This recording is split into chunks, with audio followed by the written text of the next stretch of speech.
Hi guys, before we proceed to this video, we've got something very important to share with you. Neoliberalism, Inequality and Authoritarianism by Professor Jon V. Kofas is available for purchase. You can order it directly from the publisher Little French eBooks or through Amazon. In its 250-year history, the United States has engaged, according to Harvard University and Tufts University studies, in close to 400 interventions in other countries, many of them using its armed forces. The 1980 book by William Epperman Williams entitled Empire as a Way of Life, reflecting on the root causes of the Vietnam War, concluded that the United States emerged as an imperial power because it was given birth to by another imperial power, the mother country, England. Militarism constitutes the tools of imperial power. The United States had the tools, developed the tools of imperialism in the late 19th century. In other words, when it went full speed toward industrialization after the Civil War, it industrialized, and the industrial base of the United States permitted it to build the Navy and to strengthen its armed forces. And then, sure enough, toward the end of the 1890s, specifically in 1898, the United States went to war against Spain and acquired Spain's colonies from the Philippines to Cuba, formally reducing the Philippines to a colony, the rest to semi-colonies, and asserting the Monroe Doctrine of 1823, which means that the Western Hemisphere, the entire Western Hemisphere, was out of bounds for any extra-continental power, meaning no country could interfere in the Western Hemisphere, because the United States allotted itself the right to be the hegemon, to be the dominant power in the Western Hemisphere. This mindset, which ideologically goes back to the mid-19th century, to actually the war between the United States and Mexico during the Polk administration, when the United States used the pretext that the Mexicans had killed some American troops and Mexico owed some money, something like 15 million, the US claimed, to American creditors, and deprived Mexico of all the territories north of the Rio Grande River. In other words, this is how the US acquired Texas, California, and so forth, the Western territories out there. So during that time, there was an ideology of manifest destiny, this Puritan thinking that divine providence had meant bigger and better things for the United States. And implicit in that ideology was a sense of superiority of the white European descendant, the American, over the Western Hemisphere. This prevails to this day. This kind of mentality prevails to this day. And in fact, the invasion of Venezuela on the 3rd of January 2026 demonstrated as much. The Harvard University study along with Tufts University indicates that, as I said at the outset, roughly 400 interventions in the 250-year history, 1/3 of those at the expense of the neighbors to the south, namely Latin America. And some of those involved direct military action, others involved proxy actors, local actors, covert operations, and many intended to bring about regime change so that the Latin American governments they go along with US dictates. This is the norm. This is in the history, the long-standing history of the United States. This is not an aberration. What the Trump administration did in January 2026 in Venezuela was not an aberration. It was not the act of a president who went off the rails and did something that had never been done before. On the contrary, this is within the norm. Militarism and imperialism are within the norm, exactly as the record shows in the 250-year history of the United States. The essence of all this is that the United States became a nation state out of being a colony, of course, before the Declaration of Independence, before 1776, became a nation state at the expense of two groups of people, non-white European, namely the Native Americans in the United States, and then the Africans that transported, especially by English ships in the transatlantic slave trade, but also other Europeans. So those two groups, Native Americans and Africans, and then of course, especially after the U.S.-Mexico War of 1846, during the Polk administration, the U.S. acquired territories where there was a Latino population, that is Mexicans, for the most part. So you have that third group as well in the mix. And however, the elites were always the white European descendants. Those were the elites. And they were conducting policy emulating the mother country, exactly as William Epelman Williams pointed out in 1980, reflecting on the deeper causes of the Vietnam War and entitling his book Empire as a Way of Life. Militarism is an integral part of not just US foreign policy, but of the mindset, of the thinking. One reason of the elites, by the way, one reason that the United States elites have been convinced, and academia and media have gone along with it, analysts have gone along with it, have been convinced that war pays, militarism pays, is not only because the United States emerged as a nation state out of an imperial network, namely England, but because in the 1890s, there was a depression, according to some US economic historians, the 1890s depression, economic depression, was in some respect worse than the one in the 1930s. It was a global depression, by the way. Europe was not hit as hard by that one, having experienced a much deeper one in the 1870s. The US was hit very hard.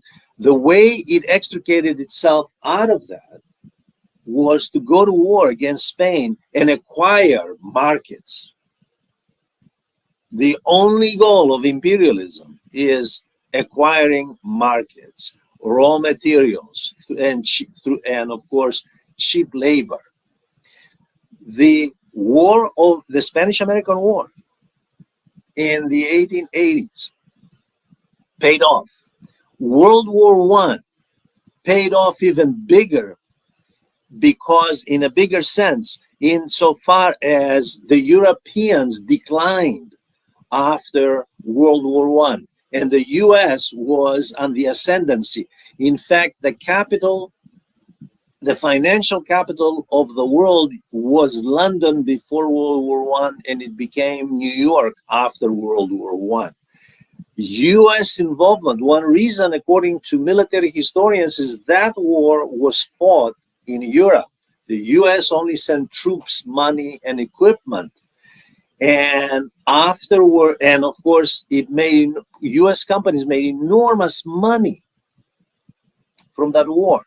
Wilson was reluctant to go to that war. William Jennings Bryan, the Secretary of State, during the Wilson administration, told him point blank that Wall Street, that at that time owned the press, of course, as it does today, the media, the broader media, from social media to television and so on, they told him, if you don't support US going to war,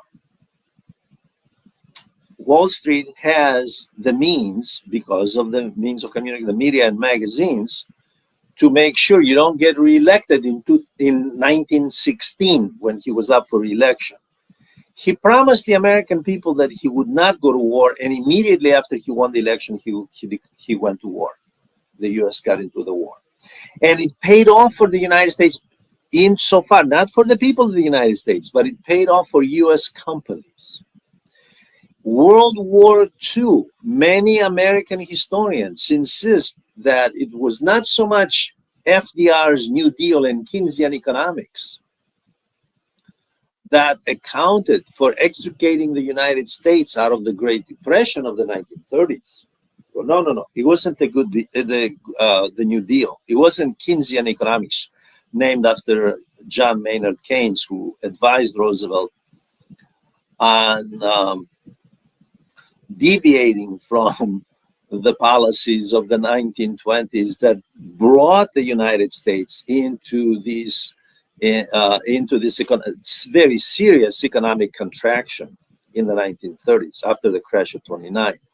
They insist that it was the war. The demand created by World War II paid off. And sure enough, the United States, even before officially the war was over, before Hiroshima and Nagasaki in August 1945, the US dropping atomic bombs in Japan, even before that, the US in 1944 set up the Bretton Woods system in order to manage the world economy. They already knew that there was not much left, that there was a power gap, political, economic, and military, and the US filled it. So that's where we were in 1945. The question is, does the United States in the mid-2020s today have the tools of imperialism to be making such reckless adventures as many in the United Nations Security Council pointed out on January 5th, 2026, when the issue of the US war, undeclared war, was carried out because the US bombed Caracas, by the way, snatched the president of the Venezuela and his wife, brought him back to Brooklyn, New York, and put him in jail there to stand for trial, allegedly for narcotics trafficking. That's a different story. We'll delve into that a little bit. But this is a deeper question of whether the United States has the means in the 2020s, with a $37 trillion public debt, with $1 trillion defense budget, with the prospects of growing the public debt considerably in the next 10 years. And worse than all of that, with China and the BRICS group, according to the International Monetary Fund, the World Bank, Goldman Sachs, and many other analysts, continuing to make headway in becoming the world's preeminent economy in nominal value, it's already in purchasing power parity value, well ahead, at least 10 trillion ahead of the dollars of the United States. And of course, it could be argued, and the Trump administration has argued this. One reason we targeted Venezuela, we don't want them to be pro-Chinese. As though the genie is not out of the bottle, as though Latin America is not already well integrated economically with China, exactly as much of Latin America was becoming integrated with the United States, although politically it was linked to Spain before the Spanish-American War, but economically becoming more and more integrated with the US and Western Europe. And the US steps in and basically feels, well, if we're going to have economic integration, we should also have political and geopolitical integration. That's exactly what is happening with China. So the US steps into Venezuela by bombing Caracas and snatching the president in a regime change operation. We'll see how that goes. And trying to desperately use the tools of empire, militarism that has paid off. Since the Spanish-American War, in order to keep the dream, the glory of Pax Americana, American peace of the 20th century.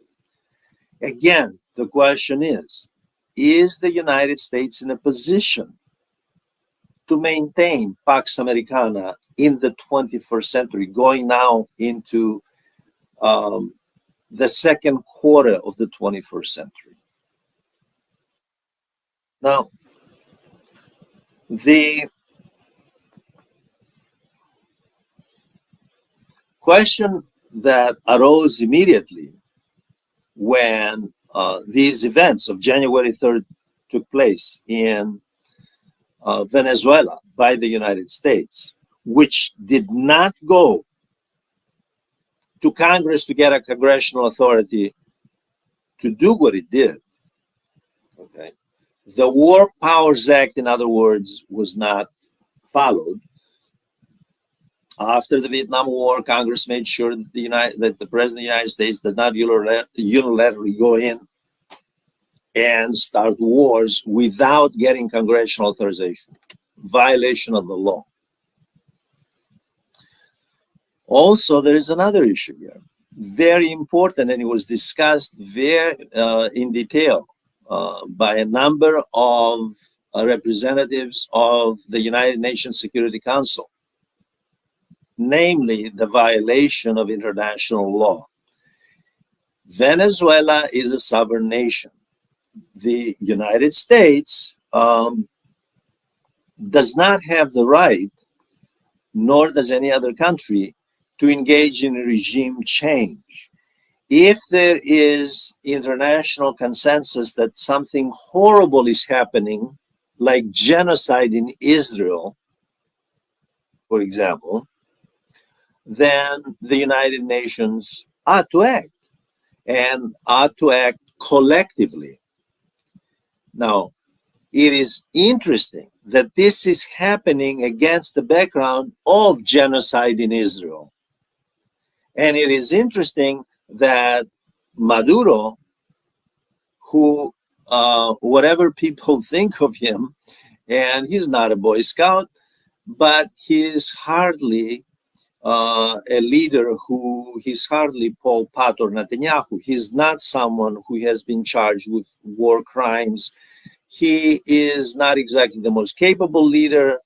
However, there is the background of US sanctions and immense pressure on Venezuela under those sanctions for the last 10, 11 years, that it has been very difficult to govern that country. This is not to excuse, by the way, the shortcomings of the Maduro administration, the Maduro presidency, such as it was in terms of co-opting various elements, but it is to point out that the sovereignty of a nation rests with the people, exactly as the philosopher of England in the 17th century, the father of Western civilization, of Western liberalism, John Locke, pointed out. It rests with the people. It does not rest with any other country determining the regime of that country. This kind of thinking, might makes right, goes back to ancient times when, during the Peloponnesian Wars, the Athenian imperial power basically argued that it had the right to take over other city-states simply because it had the means to do it. It had the military means. Militarism as a way of life is not necessarily the domain of the United States. Obviously, previous regimes, absolute monarchies in the past, authoritarian governments, fascist governments have also relied on this means, the military means, to achieve an end, namely dominance, hegemony over other people, over other countries, other territories. This is not new. In the case of the United States, in the mid-20s, there was a calculation to do this, because in 2019, 2020, the Trump administration in the first term, this is in the first term, the Trump administration tried to overthrow the regime of Venezuela, but it tried a different path back then, 5-6 years ago. It chose an individual, his name is Juan Guaido. Many people have forgotten about him, and rightly so. This far right-wing money launderer linked to the Venezuelan oligarchy and CIA, and a person who had a very tainted record, by the way, as the savior of Venezuela. Well, Juan Guaido was presented by the Trump administration in late 2019, early 2020, as the person who would replace Maduro. The expectation was that, well, here we are, the United States. The United States was saying to the Venezuelan people, to the elites, here we are, we're giving Juan Guaido to lead you, okay? Just follow him, abandon Nicolas Maduro, the president of Venezuela, and follow him. The military top brass, the police top brass, the bureaucracy top brass, basically the institutional leadership did not follow Guaido. So the Trump administration learned a valuable lesson in 2019, 2020. Unless you go in and you snatch the president, you bomb the capital, just to make sure they get the message. You send the signal that we have the power, we have the military means to do this. Unless you do that, there's not going to be a successful regime change. So they do this exactly in January 2025. However, the person left behind, the vice president, Delcy Rodriguez, was immediately appointed president, sworn in as president, rather, according to the Constitution, Venezuelan Constitution, by the highest court in Venezuela. It just so happens that the Trump administration figured, well, she will cave because we have, and they stated this explicitly, we still have people covertly in Caracas. We're going, as Trump said, and the Secretary of State, the Secretary of Defense all said, we have the means to govern, and we will govern Venezuela until we have the right person in charge. So the message to Ms. Rodriguez, the new president, interim president, was follow us, be loyal. She came out and stated that the sovereignty of Venezuela is not for sale, that Venezuela is a sovereign nation, that it will follow its constitution. The United States cannot dictate anything about Venezuela. And of course, there was the other issue that is the elephant in the room for Venezuela. Venezuela has the world's largest oil deposits, by the way. The United States, especially under Trump, has made no secret that it wants that oil, although it belongs to Venezuela. This doesn't stop the United States, by the way. In case people think this is something unique with the Trump administration, that's not true. During the Mexican Revolution of the 1910s, the United States refused to recognize the new government of Mexico after they overthrew Porfirio Diaz.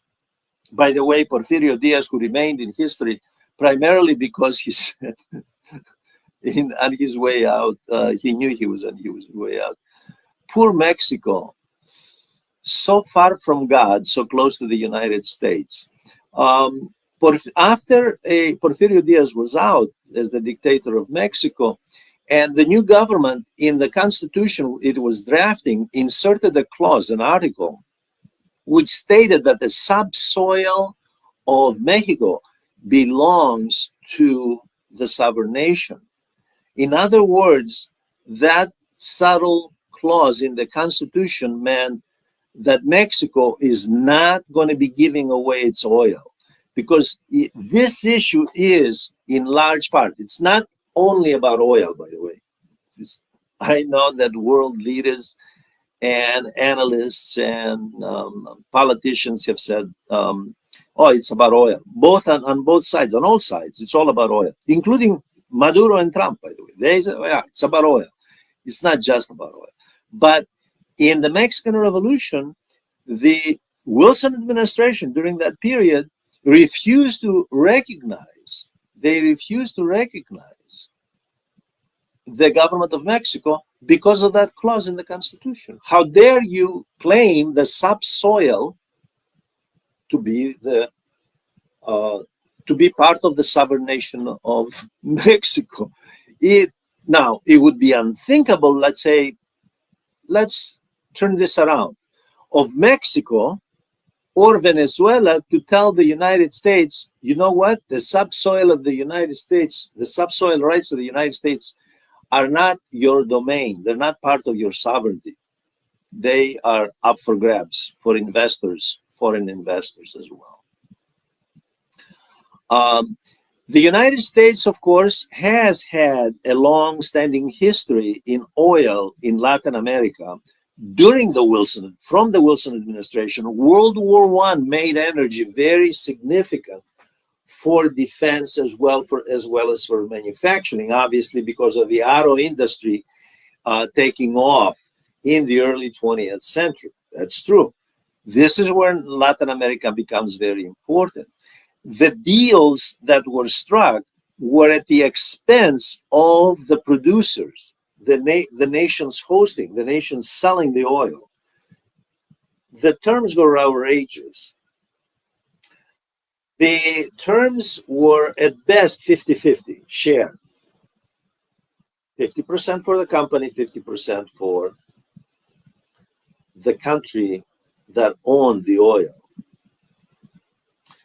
Now, that was not the only problem. There was another problem. Many of these companies were cheating on taxes. This includes, by the way, the companies that were in Venezuela that were not paying taxes. One of the key reasons that there have been regime change in Latin America is because companies were behind the trouble, although the government was in the forefront. Let me give you a couple of examples. The second CIA successful coup in its history, the first was in 1953. It also involved oil, by the way, in Iran. When the CIA overthrew Mohammad Mossadegh and installed the Shah of Iran, it was over oil. Because of the nationalization of oil, because the English were exploiting the best, the most valuable resource of Iran. England was exploiting that resource, English companies, namely oil. The the president, who was a nationalist, by the way, nationalized the oil industry. The CIA overthrew him. A year later, in 1954, I believe it was in the spring of 54, the CIA carried out a second successful coup in Guatemala. This time it was the United Fruit Company. Regime change there, just like in Iran the year before. That particular coup was because the United Fruit Company owed enormous amounts of money to Guatemala in back taxes. When the Guatemala government of Jacobo Arbenz went in and nationalized, they expropriated the assets of the company demanded, I forget the exact number, so many millions for compensation for losing its assets. The government of Guatemala said, fine, we'll give you the compensation you demand, but based on that assessment of the value of your company that we are to compensate you, you owe us so much in taxes that you haven't paid. That's when the CIA went in and overthrew Arbenz and installed a military dictatorship in Guatemala.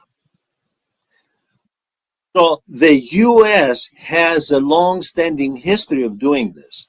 In 1973, during the Nixon presidency, the CIA overthrew Salvador Allende and installed Augusto Pinochet in Chile.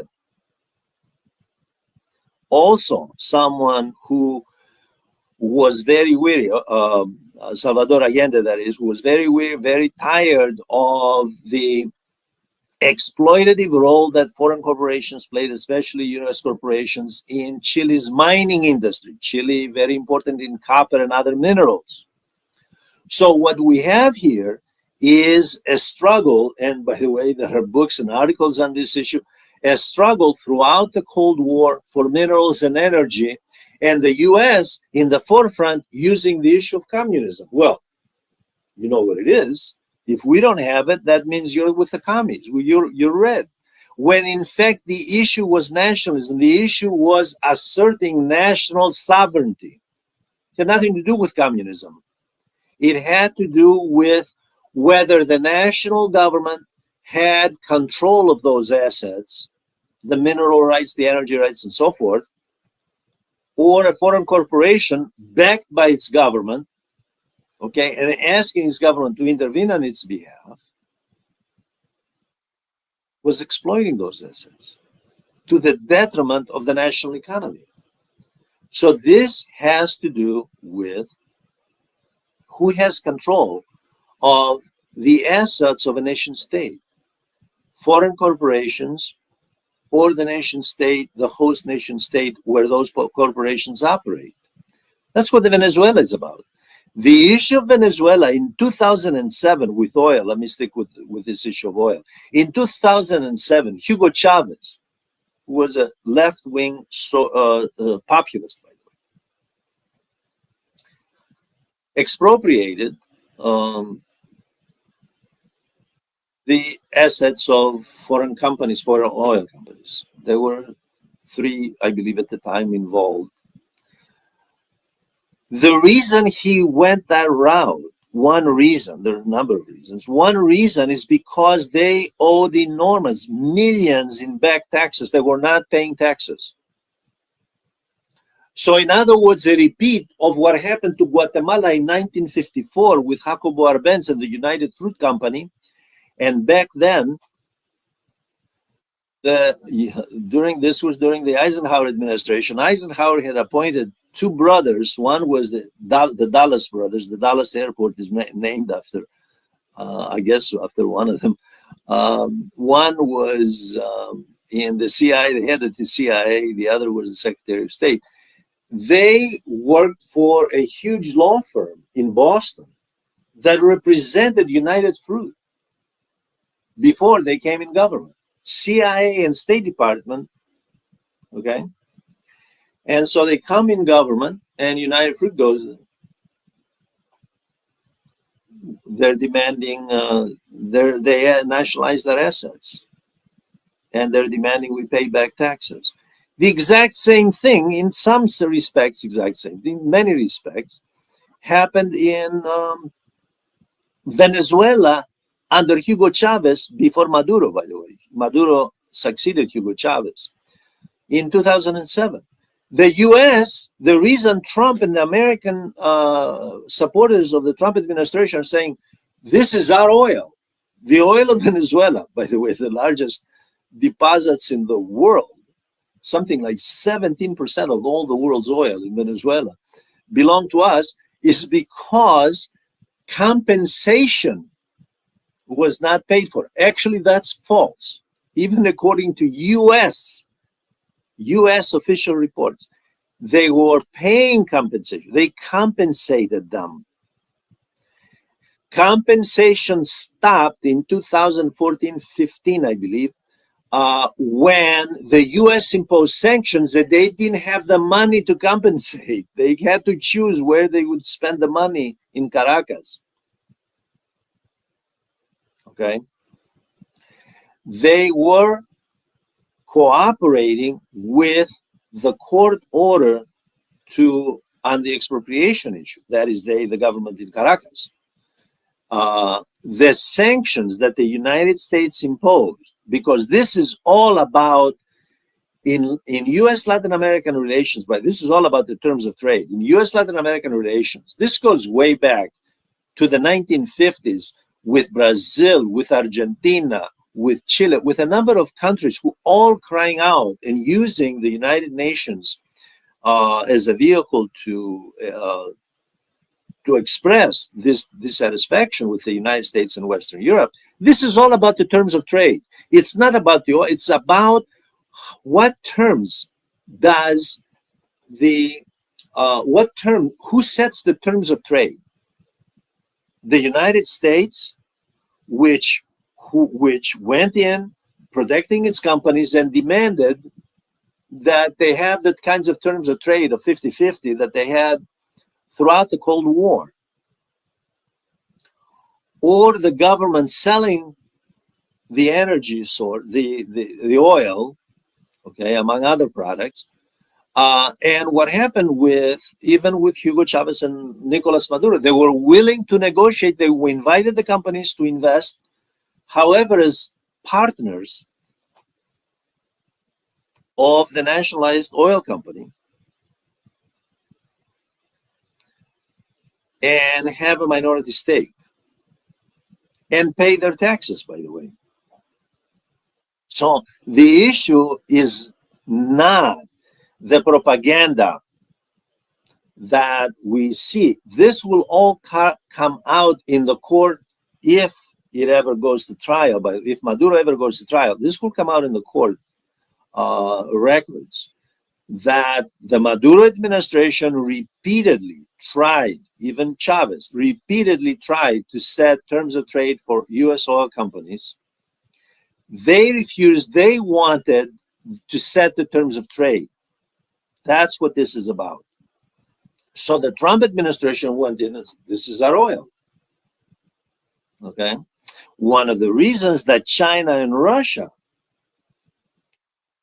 made the kind of noise that they did in the United Nations, but also the foreign minister of China, who was very harsh, by the way. I believe he was in a meeting in Beijing with his Pakistani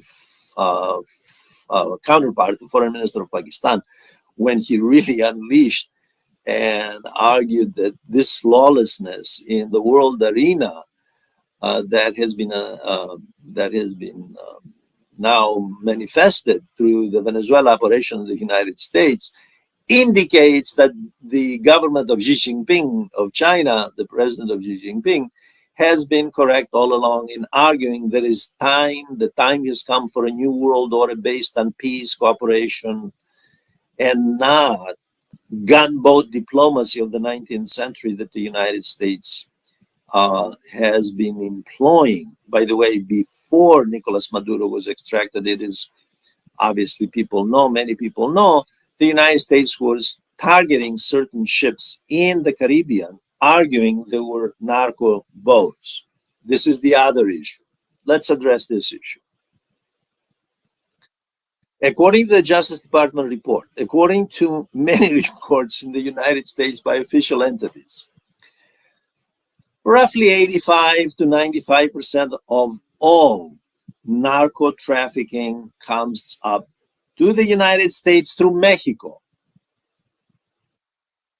It is not a secret. This is publicly known. No one denies it. Venezuela is not a hub for narcotics trafficking. Even Gustavo Petro, the president of Colombia, who has made headlines recently because Trump has threatened to arrest him too and invade Colombia, by the way, even he has said that there isn't much. And Colombia, by the way, is the major producer of cocaine, and it traffics Colombian elements, gangs, traffic cocaine. It's estimated between 2 and 5% that of all the drug trafficking that comes up to the United States goes through Venezuela and up the Caribbean and to the United States. It's a very small percent, but that has nothing to do with the Maduro administration. It is not inconceivable to me, and I'm not going to, again, I don't want to paint an image of angels on the part of the Maduro administration, that somebody's paid off, and I'm sure they are, so that people can go through with their drugs and traffic them up the Caribbean, down to Louisiana and Florida, up to Louisiana and Florida, rather. So that's not inconceivable to me. But it is this also will come out in the trial of Maduro, if a trial takes place, that indeed narco trafficking, it is absurd to claim that it's not coming from Mexico, that all of a sudden it's Venezuela. It's Venezuela. That's where all the narcotics are coming from. And that it's Maduro is involved in this. So that's the other issue. The third issue, by the way, that the United States has raised is, well, why allow Venezuela, allow this regime to exist and to invite Russia, China, and Iran as allies? For a very simple reason.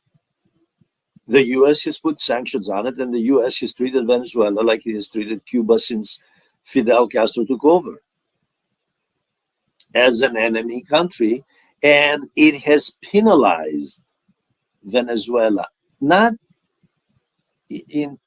so much as innocuous as people might think. There are estimates in literature that has been published that at least 100 to 150,000 people have died because of the sanctions due to lack of essential elements, everything from food and medicine, by the way. So this is not, sanctions may sound like a vague word, but actually has an impact in the lives of people. It has made the lives of Venezuelan people very, very, very difficult.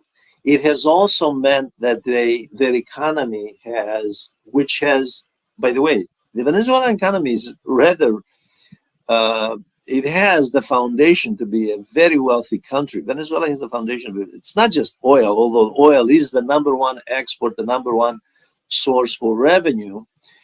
It has precious stones, gold, timber, huge fisheries industry for export.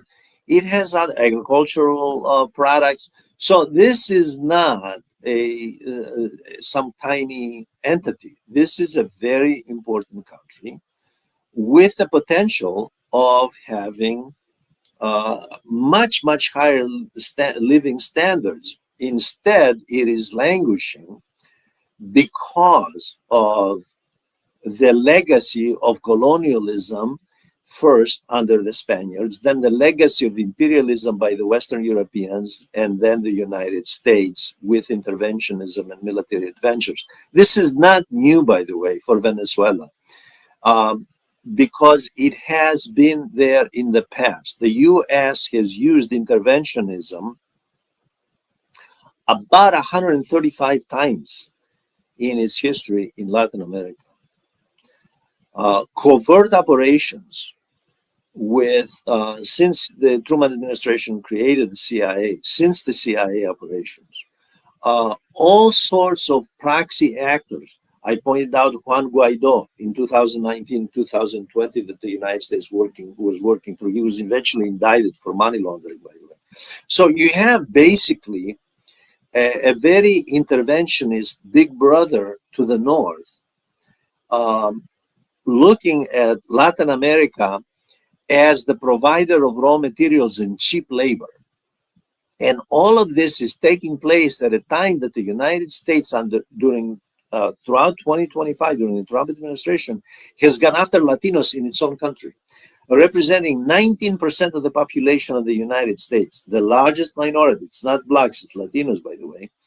The largest minority in the United States, and the US has unleashed a class warfare against Latinos.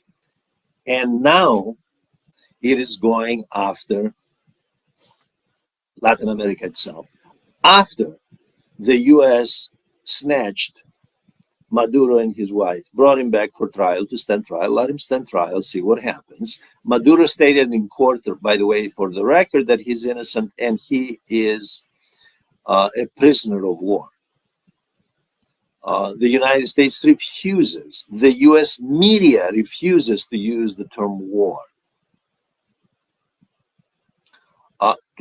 to describe what happened. The US media and the US elites are complicit in what happened in Venezuela. The fact is that the Trump administration is simply fronting for Wall Street. There are major players that stand to benefit from ExxonMobil and Chevron to Halliburton to other companies that stand to benefit. We'll see. They may never do. They may never benefit, but we'll see what happens. But there are companies that see opportunities in Venezuela. There is another issue with Venezuela that U.S. oil companies were concerned about, and this goes back to Biden, by the way.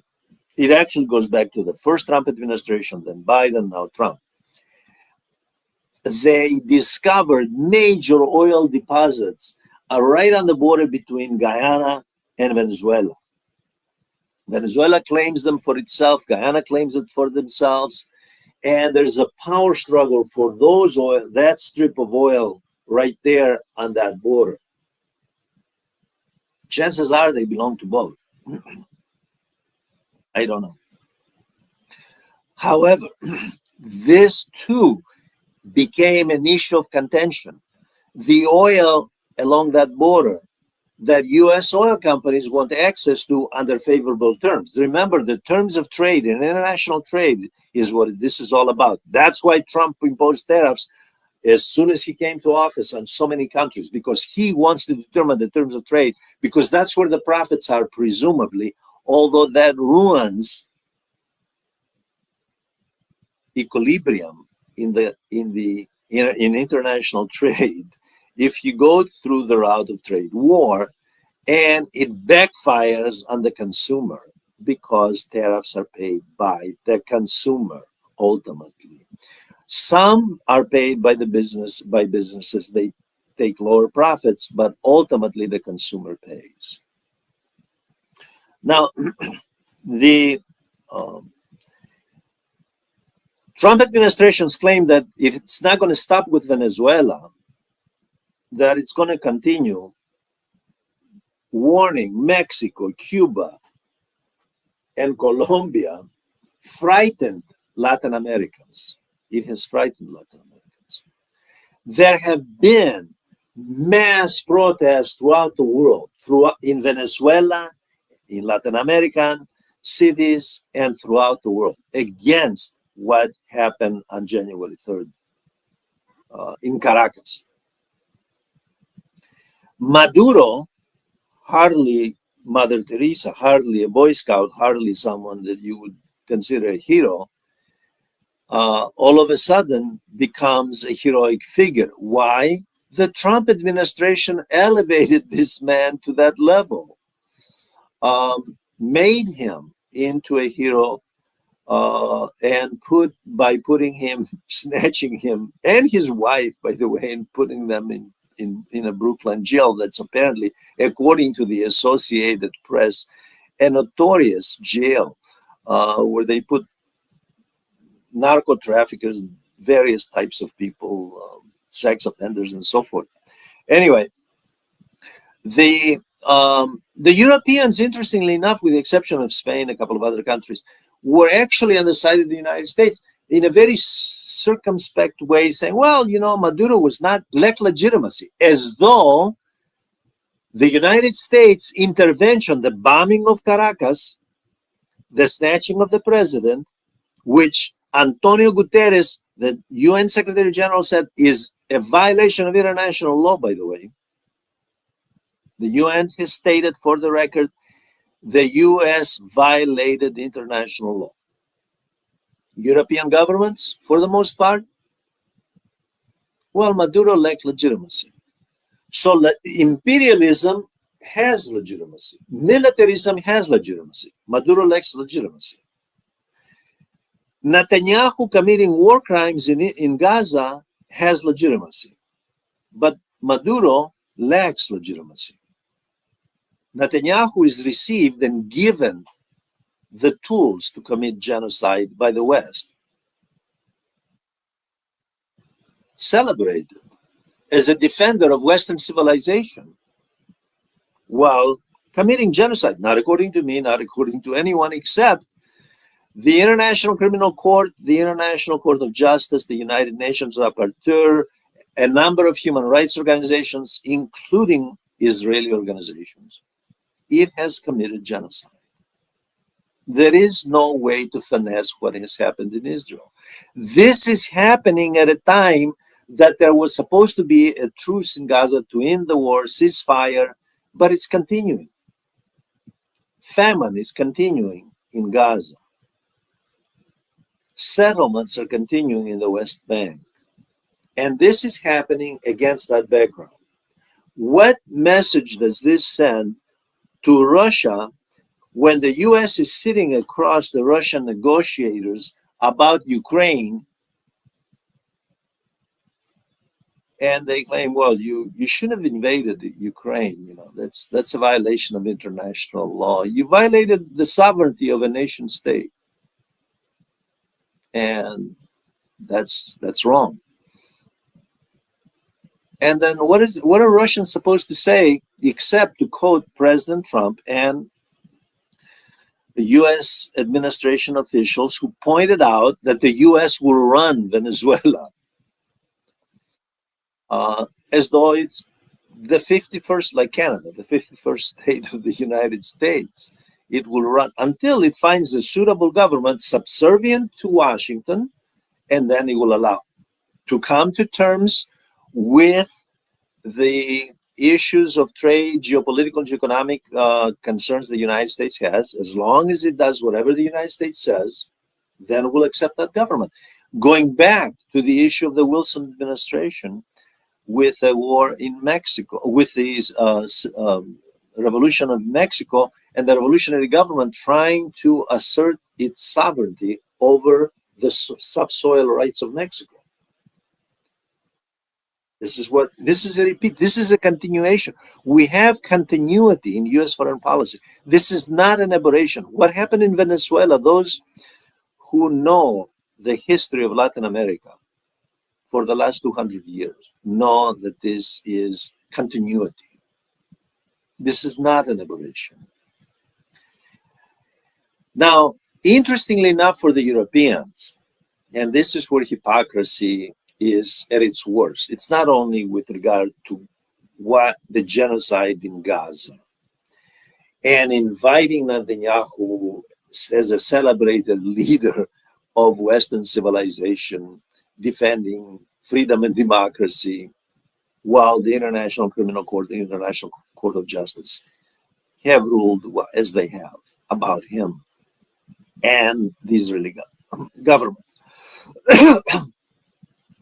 The Europeans are really in a tough spot, and they put themselves in that tough spot because while defending in a circuitous way the United States imperialist militarist moves, they became very guarded when the Trump administration said, by the way, Greenland is next. We're going to take it over. Why? National security. Denmark, which has sovereign rights over Greenland, said, you can't do that. That's a violation of NATO rules because Denmark is a member of NATO, so is the US. A NATO member cannot attack another NATO member. You can't take Greenland. And then, of course, other Europeans were forced to say, don't do to Greenland because it's part of Europe. What you did to Venezuela, we don't care about Venezuela. That's a global South country. Just don't do it to the Europeans. So the hypocrisy on the part of the Europeans is in display here. And it's in display here as it has been all along when they view the war in Ukraine from the perspective of the victims of war in Ukraine, while they view the war in Israel, the genocide war in Israel, from the perspective of the party committing genocide. This is Western civilization. Hypocrisy at the core. Because what we have here is a white supremacist mentality, mindset, a social Darwinist hierarchical thinking, okay, that governs this mindset, the law of hegemony. And it is not surprising. The question of where all of this is headed, I think that the Chinese government of Xi Jinping is right, taking the long view and arguing that we have to decide in the international community, what kind of a world order do we want? Do we want one based on reckless military adventures, violation of national sovereignty, militarism as the route to solving diplomatic problems rather than political dialogue? Is this what we want? Or do we want an international order based on cooperation? So the United States right now is on a course toward unfettered militarism. And it is not surprising, by the way, because the United States is in decline globally at the economic level, using its defense sector as the only leverage for power globally, because it's not in the economy. That is declining, has been declining for decades, and it's continuing to decline. The US spends 1 trillion, roughly 1 trillion for defense. The entire world spends 2.7 trillion. The US all by itself, 1 trillion. This gives you an idea that militarism is a way of life, and the US uses the means of national defense, as it's called, the War Department, the means, the tools of imperialism, which are military, those tools are military, to revive the dream, the Make America Great Again dream, the dream of Pax Americana that's gone for good. Pax Americana of the Eisenhower era. It's not there anymore. It doesn't exist. There are many who have written, and this is very early, by the way, my analysis included to make any sort of conclusions. We don't know where this is headed. We have to wait for a long time before we arrive at any rational conclusions.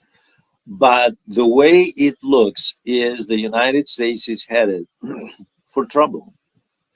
It has tried this in Afghanistan for 20 years and it backfired, and the US lost and packed and left after losing trillions of taxpayer money in Afghanistan. And the beneficiary of that military adventure in Afghanistan was China and Iran, primarily, to a lesser degree Russia. Okay, not the United States. It invaded Iraq on the false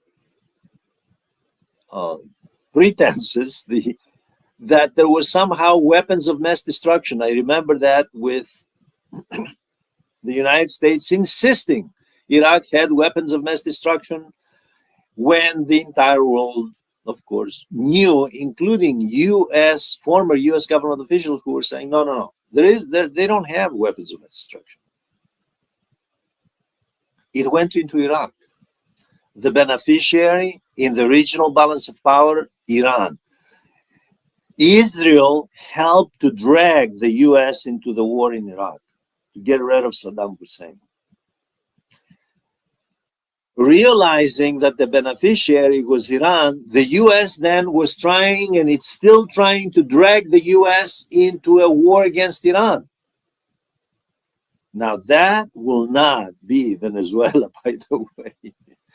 I regret to say that Iran is not either Iraq or Venezuela for the United States. I regret to say that. Then for Israel, Iran has behind it the full might of Russia, China, but it also has its own defenses, and it can inflict enormous damage to Israel and to US assets, military assets in the Gulf and in the Eastern Mediterranean. This idea of endless war, when that is bipartisan in the United States, this has nothing to do with Trump. This idea of forever war doctrine, deeply embedded as the norm in the United States, simply because from World War I until the present, the elites believe, well, if you're gonna stimulate that next quarterly property report, you might as well do it through this means, because we're not doing it through consumer spending, considering the consumer, by the way, considering the downward trend in living standards for the mass consumer, namely the working class and the middle class. So now they're relying on the defense sector more and more. They have always, but more and more. And so is Europe, by the way. Except that all of this backfires, not only through social unrest, because the people of all these countries, and let me just state, by the way, since it just dawned on me, this is obviously very raw and very recent, right after the US bombing of Caracas and the snatching of Maduro, there have been a few public opinion polls done, very quick polls. It is interesting that the majority of the American people do not support what Trump did in Venezuela. They're very cautious about this. There are even conservatives, Republicans, who argue, is this the best way to spend taxpayer dollars? What are we getting out of this? Let's say, for the sake of argument, that the US installs a puppet regime, and they may very well do that in Caracas. And let's say ExxonMobil and Chevron and Phillips Conoco and all the oil companies go, Halliburton, they go in. They get the best terms of trade, 50-50, going back to the 40s model. Give them as much as possible, paying the lowest possible tax rates. Okay. How will this alter the lives of the 3/4 of the American people living paycheck to paycheck? It's between 50% and 3/4, depending on studies you look at. How will greater profits of oil companies mean anything to a working family and a middle-class family in middle America? That's the puzzling thing. That somehow the elites in the United States, from Wall Street to the propagandists, lobbyists, and the media, especially the media, equate the massive profits of what Senator Bernie Sanders and Ocasio-Cortez call the oligarchy, many others the same thing. They equate the massive wealth of Elon Musk, Jeff Bezos, and the oligarchs in the United States with the prosperity of America. This is 18th century thinking. This is a time when kings in Europe, absolute monarchs, were claiming they were the nation state, not the people. They were the nation state. So the national interest was identified with them. Now we have the oligarchy in America saying we are the national interest. We are the ones we have to keep making money. What about the rest of the population?